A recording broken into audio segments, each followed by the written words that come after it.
If you're in a live band, it pays to remember that the sound person is your friend, not your enemy.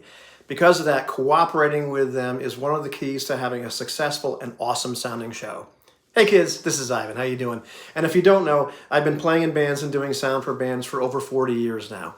And listen, the job of the sound person is to make you sound as good as you possibly can. When they make you sound good, they look good, and then they get more work.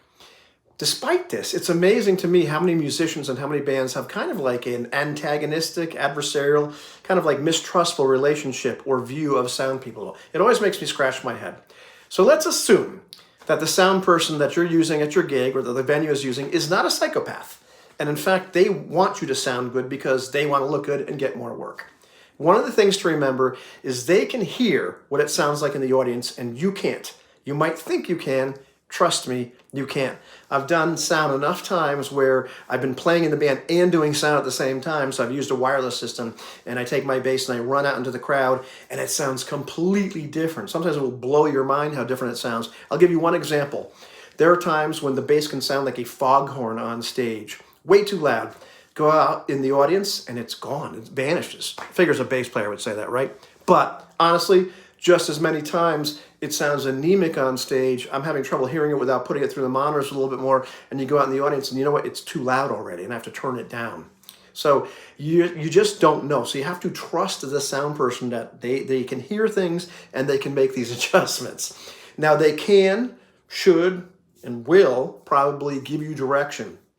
And probably the number one helpful thing you can do to make your band sound good and to help the sound person and then help you and thusly help yourself is to keep the stage volume down.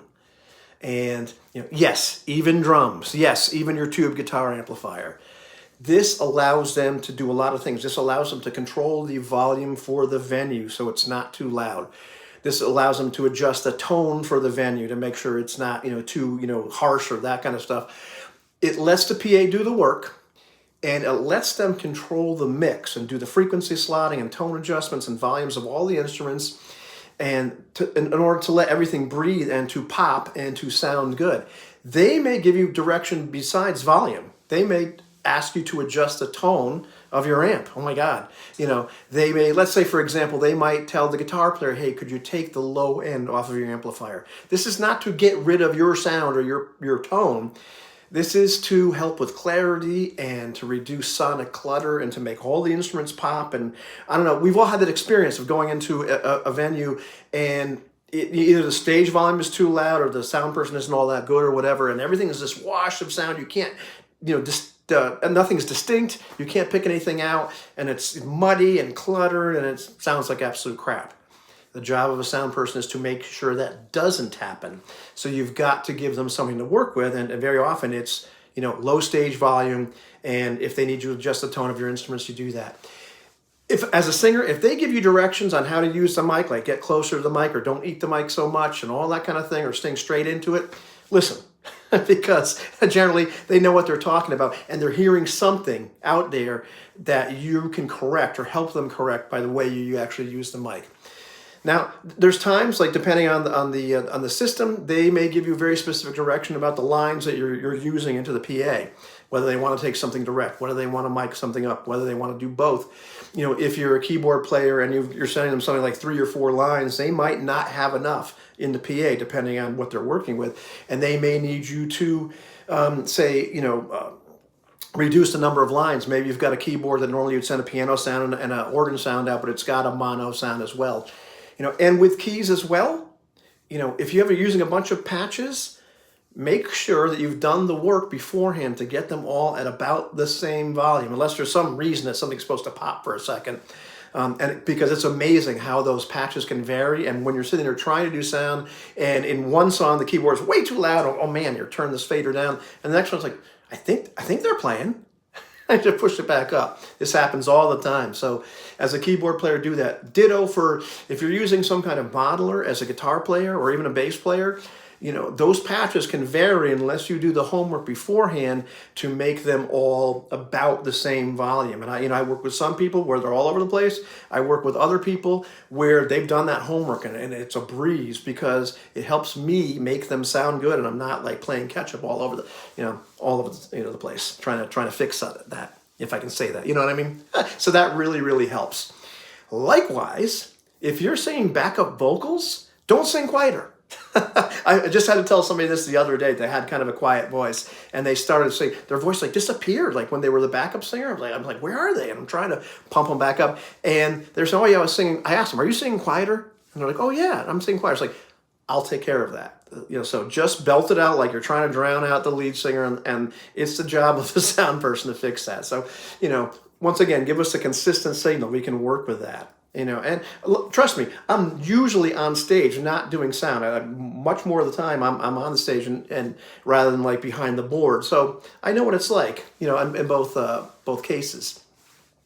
As far as monitors, as far as what you're getting back, because that's the sound person's other job. To help you sound good, you need to be able to hear yourself.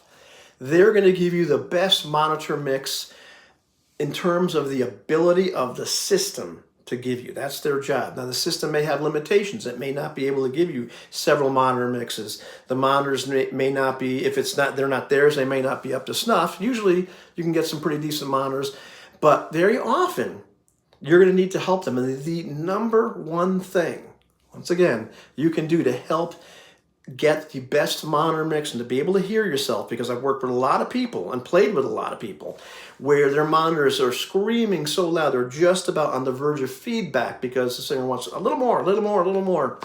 Number one thing you can do to help with that, if you can guess already, keep the stage volume reasonable. You keep the stage volume of all the instruments reasonable, there's a lot more room in that monitor system to help the singer hear themselves. And if the guitar player needs to hear the keyboard player and we need to put stuff in, in other people's monitors, a lot more room to do that if it's not this giant wash of sound going out. Other things in terms of like etiquette, sound people have a reputation of being a little grumpy. And yes, my friends will bust my chops when I'm doing sound because I get a little grumpier than normal. Say, you've got the sound person personality now. Set your gear up and get off stage.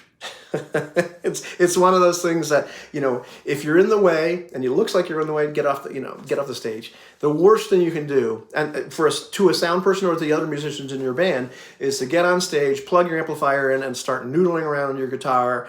Why not pick on guitar players? At full volume. Get off the stage. Because you need to let people set everything else up and make everything work.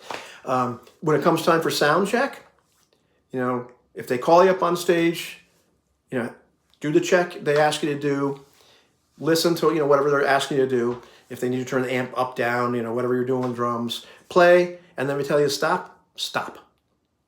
Don't keep playing while they're trying to sound check somebody else. And, if they needed to check the whole thing, do that. But just kind of cooperate with them while they're doing that because, once again, they're trying to make you sound good. So help them do that.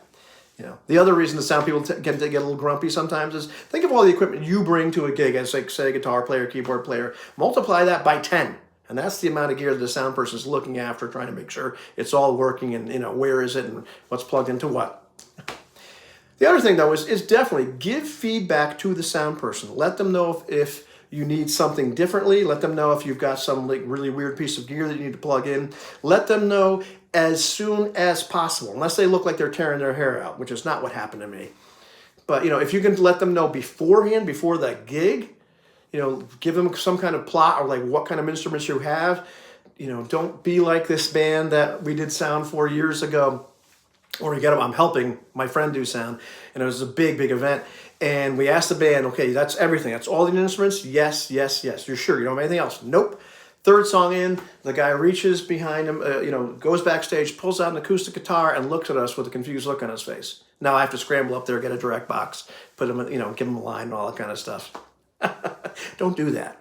Let them know up front. But give them feedback. Definitely wait if they're like stupid busy, but be polite, be patient, but be honest. Because we can't fix things. We can't fix things in the monitors and all that sort of stuff if you don't tell us. And there's nothing worse. Of course, there's a lot of things that, there's all kinds of worse things that can happen, but there's nothing worse than, I did some sound for somebody last year. I asked them 100 times, everything good? Can you hear yourself okay? Can you hear the guitars okay? Yes, yes, yes. End of the show, they're like, yeah, we really couldn't hear the guitars and the monitors very well. What? So give the feedback, because if you give us feedback, if we have this open line of communication, then we can do as much as we can to make the experience as pleasant for you as possible. But at the end of the day, it shouldn't be an adversarial relationship. There should be something where we're all cooperating to make the end product, what the audience hears, as good as possible. So it requires a little give and take. It requires a little bit of listening and cooperation, and maybe not having your amp up as loud as you really want, or maybe not hitting the drums as hard as you really want to. But remember that a lot of times these stages we're playing on, they're small. They're not these big arena stages. We're playing, some small stages. Even if you're on a trailer, we're still tripping over each other. So, yeah, we're your friends, not your enemies. You know what I mean?